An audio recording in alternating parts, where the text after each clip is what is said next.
I was just thinking about the reality of this. That imagine going down a hard path that's very hard and met with continual obstacles, a path that gets no help, virtually practically no help, unless you're lucky. Like, there are, of course they're going to start doing that right when I'm making the video. Of course, that of course that's the sign that tells me. I don't know why these weird coincidences happen a lot of the times when I start making a video. Like, right in the beginning, something happens, like a distraction, like the saw cutting wood that was not happening just now before I started. I mean, in other videos and other posts, I'll say, well, it's just. Anyways, that was distracting just now, right?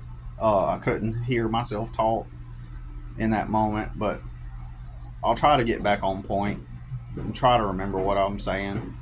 So, so imagine, like, you're going like this. Let's just put it this way: this path I'm on is a path that generates no help, um, while other paths do.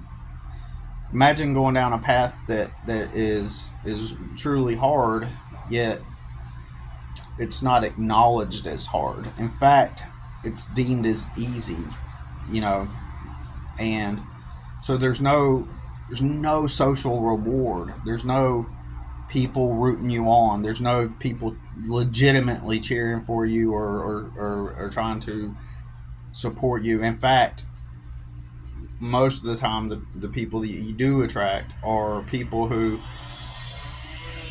have some kind of agenda. And and when I say agenda, I don't necessarily mean people who are trying to manipulate you, although that is another part of this process too, right? It is a part of the process also, where there are people who um, do come at you to inflict some kind of damage or harm on you. That definitely has happened, as a result of being on the very path that I'm on. But I'm just talking about people needing some kind of ego boost at your expense, basically, what I'm saying. Like, I made some videos recently about a. Oh man, there's a lizard. Oh, okay, my bad. I got distracted. There was a lizard on the top of the post, putting out his that thing that comes out of the bottom of his neck, spreading it out really wide. And from a distance, it looked like a hummingbird. My brain said, "Oh, look at that hummingbird," but then I realized it was not a hummingbird, but it was in fact a lizard. So, anyways, so it is doing some kind of mating call. Anyways, my bad. But yeah, imagine, you're on this path where you're not rewarded and you're looked down upon more than anything, like a super hard path. Like an easier path would be, as I always talk about, being somebody that used drugs. Like, so if I were to just get on this video and be like, guys, I've been at this struggle, this challenge in life for years, and I used to do all these drugs, man, and I finally started to get my life together and realized I needed sobriety and I needed to really get my act together, and so I